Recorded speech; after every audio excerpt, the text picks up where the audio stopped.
बिस्मिल्लाहिर्रहमानिर्रहीम। Welcome to mister Z academy. जैसा कि आपको मालूम है कि हमारे टेंसेस की वीडियोस अपलोड हो रही हैं, हम टेंसेस को डिस्कस कर रहे हैं। हम अपनी प्रीवियस वीडियो में इनडिफाइनिट टेंस और कंटिन्यूस टेंसेस को कवर कर चुके हैं।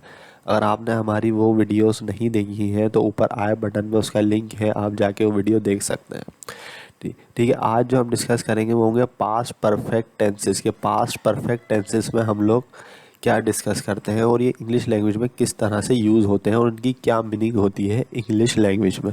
So let's get started. First of all हम इसकी डेफिनेशन देख लेते हैं कि इसकी डेफिनेशन क्या होती है। The past perfect tense is use to talk about actions और events that had been completed, they had been performed in past and they had been completed in past। अब इसकी मीनिंग क्या है, यानी पास्ट परफेक्ट टेंस में हम लोग ये डिस्कस करते हैं, ये पता करते हैं कि जो काम एक्शन या इवेंट हुए थे किधर पास्ट में, वो अब कंप्लीट हो चुके हैं या वो कंप्लीट नहीं हुए हैं। यानी वो चल नहीं रहे काम, या वो हम लोग काम हमने पास्ट में किया नहीं है, वो हम चल रहे, वो हो चुके हैं या वो नहीं हो चुके।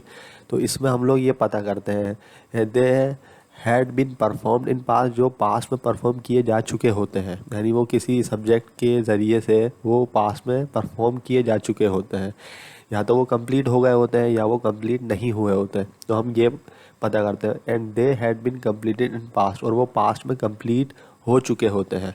तो हम लोग पास्ट परफेक्ट टेंस में ये मालूम करते हैं कि जो एक्शंस या कोई भी इवेंट जो कोई भी सब्जेक्ट के ज़रिए से किए जाते हैं, या जो सब्जेक्ट वो करता है वो काम हो चुका होता है पास्ट में, या वो काम नहीं हो चुका होता।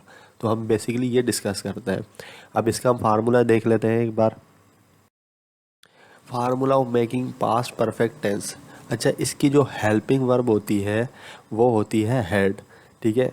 अच्छा, हेड को हम लोग चेंज नहीं करते। ठीक है, यहाँ पे हेड ही आती है, यहाँ पे हैव और हैज़ नहीं आती। यानी सबके साथ यहाँ पे सब्जेक्ट वो चाहे आई हो, वी हो, ही हो, शी हो, इट हो, दे हो, यू हो, या एनी सिंगुलर या एनी प्लूरल नेम्स हो, तो उनके बाद हम हेड ही लगाते हैं। यहाँ पे हम लोग कुछ भी चेंज नहीं करते।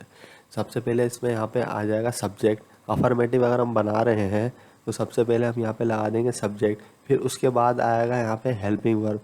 ठीक है। अच्छा, हेल्पिंग वर्ब क्या होती है, हेड होती है। फिर उसके बाद आती है वर्ब की थर्ड फॉर्म।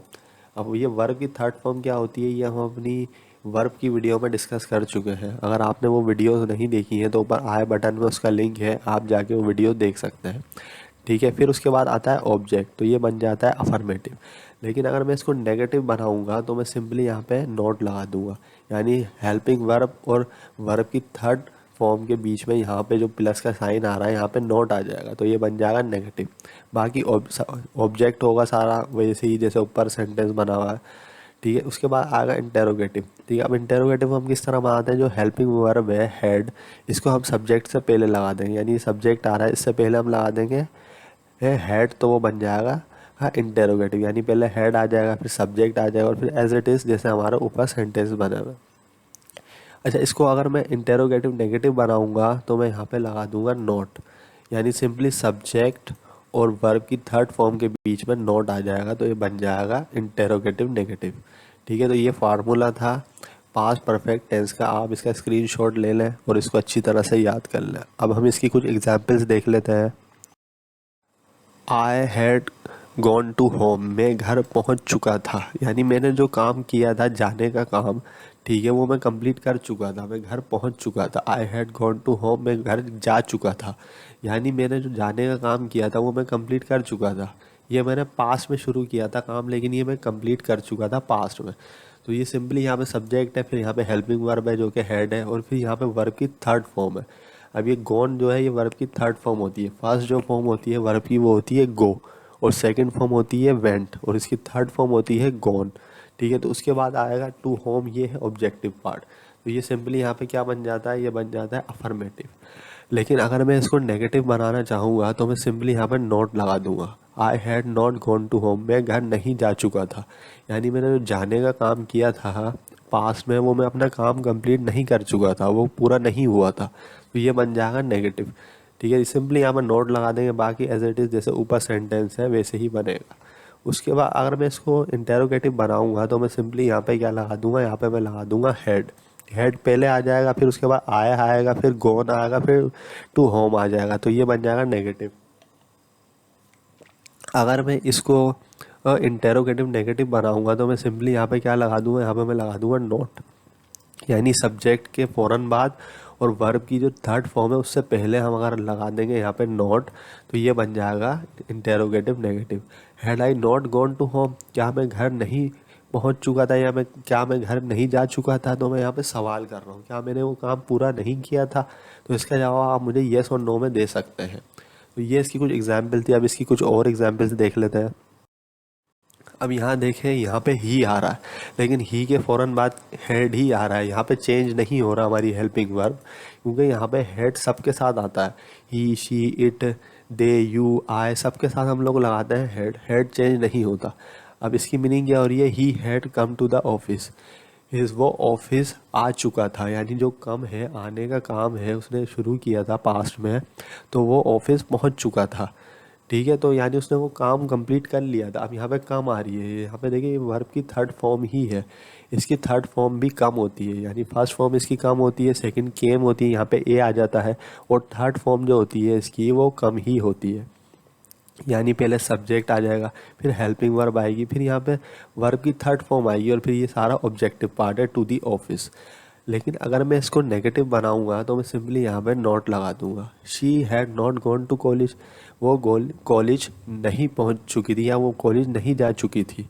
यानी जो उसने लड़की ने वो काम किया था कॉलेज जाने का, वो काम उसने कंप्लीट नहीं किया था, वो उसने काम पूरा नहीं किया था। लेकिन वो काम उसने पास्ट में शुरू किया था, लेकिन वो कंप्लीट नहीं हुआ, तो इसे हम कह देते हैं नेगेटिव। लेकिन अगर मैं इसको इंटेरोगेटिव बनाऊंगा तो मैं सिंपली यहाँ पे हैड को पहले ले आऊँगा, यानी मैं कह दूँगा had Ali driven the car, क्या अली ने गाड़ी चलाई नहीं थी, क्या अली गाड़ी चला चुका था। इस तरह मैं यहाँ पे नहीं भी कह सकता हूँ अगर मैं यहाँ पर नोट लगा दूंगा। अगर मैं नोट लगा दूंगा तो ये बन जाएगा इंटेरोगेटिव नेगेटिव। लेकिन यहाँ पर नोट नहीं है, तो इसकी सिंपली मीनिंग होगी क्या अली गाड़ी को ड्राइव कर चुका था, यानी अली गाड़ी चला चुका था। तो यहाँ पे मैं सवाल कर रहा हूँ, इसका जवाब आप मुझे येस या नो में दे सकते हैं। लेकिन अगर मैं इसको नोट लगा दूंगा तो ये बन जाएगा interrogative negative. Had Ali not driven the car, क्या अली गाड़ी नहीं चला चुका था। अब यहाँ पे भी आप मुझे येस और नो में जवाब दे सकते हैं। आप कह सकते हैं येस, या आप नो भी कह सकते हैं। तो यहाँ पे इंटेरोगेटिव नेगेटिव में हम लोग सवाल भी करते हैं और यहाँ पे नोट भी लगाते हैं। इसकी ये एग्जाम्पल्स थी कुछ, इसकी कुछ और एग्जाम्पल्स देख लेते हैं। अब यहाँ देखिए वी आ रहा है और यहाँ पे नीचे दे आ रहा है। तो ये वी और दे क्या है, ये भी सारे सब्जेक्टिव प्रोनाउन है, यानी ये सब्जेक्ट में यूज़ हो रहे हैं। We had played for Pakistan, हम पाकिस्तान के लिए खेल चुके थे, यानी हमने ये काम जो खेलने का काम है, प्ले का काम है, जो हमने शुरू किया था पास्ट में, वो हम कंप्लीट कर चुके थे। We had played for Pakistan, हम पाकिस्तान के लिए खेल चुके थे। अच्छा देखें यहाँ पे ईडी आ रहा है, क्योंकि ये वर्ब की थर्ड फॉर्म है। वर्ब की फर्स्ट फॉर्म होती है प्ले, प्ले मीन्स होता है खेलना, लेकिन अगर हम यहाँ पे ईडी लगा देंगे तो ये बन जाएगी वर्ब की third form. We had played for Pakistan, हम पाकिस्तान के लिए खेल चुके थे, यानी हमने वो काम कंप्लीट कर लिया था। लेकिन अगर मैं इसको नेगेटिव बनाऊंगा तो यहाँ पे मैं नॉट लगा दूंगा। We had not played for Pakistan, हम पाकिस्तान के लिए नहीं खेल चुके थे, यानी हमने वो जो काम किया था शुरू पास्ट में वो पूरा नहीं हुआ था, यहाँ पे इसलिए नॉट आ रहा है। लेकिन अगर मैं इसको इंटेरोगेटिव बनाऊंगा तो मैं सिंपली यहाँ पे हेड लगा दूंगा। हेड यहाँ पे पहले आ जाएगा, फिर यहाँ पे सब्जेक्ट आएगा। अब यहाँ पे देखें सब्जेक्ट है दे, लेकिन फिर भी यहाँ पे हेड ही आ रहा है, यहाँ पे चेंज नहीं हो रही हेल्पिंग वर्ब, क्योंकि हेड सबके साथ आता है। Head they played for Pakistan. अब मैं आपसे सवाल कर रहा हूँ, मेरे सामने 3-4 लोग हैं, मैं कहता हूँ क्या वो पाकिस्तान के लिए खेल चुके थे, यानी उन्होंने जो काम शुरू किया था वो कंप्लीट कर लिया था। तो इसका जवाब आप मुझे येस या नो में दे सकते हैं। लेकिन अगर मैं इसको नेगेटिव बनाऊंगा तो मैं सिंपली यहाँ पे नोट लगा दूंगा। यहाँ पे नोट आ जाएगा तो इसकी मीनिंग क्या होगी, had they not played for Pakistan, क्या वो पाकिस्तान के लिए नहीं खेल चुके थे, यानी जो उन्होंने काम शुरू किया था खेलने का वो कंप्लीट हो गया था या वो नहीं हुआ था। So simply past perfect tenses में हम लोग ये डिस्कस करते हैं कि वो जो काम हमने शुरू किया था पास्ट में वो पूरा हो गया था या वो पूरा नहीं हो चुका था। तो बेसिकली पास्ट परफेक्ट टेंसेस हमें ये बताते हैं। आपको हमारी आज की वीडियो पसंद आई होगी। अगर आपको हमारी आज की वीडियो पसंद आई है तो आप हमारे चैनल को सब्सक्राइब करें, इस वीडियो को शेयर करें। Thanks for watching.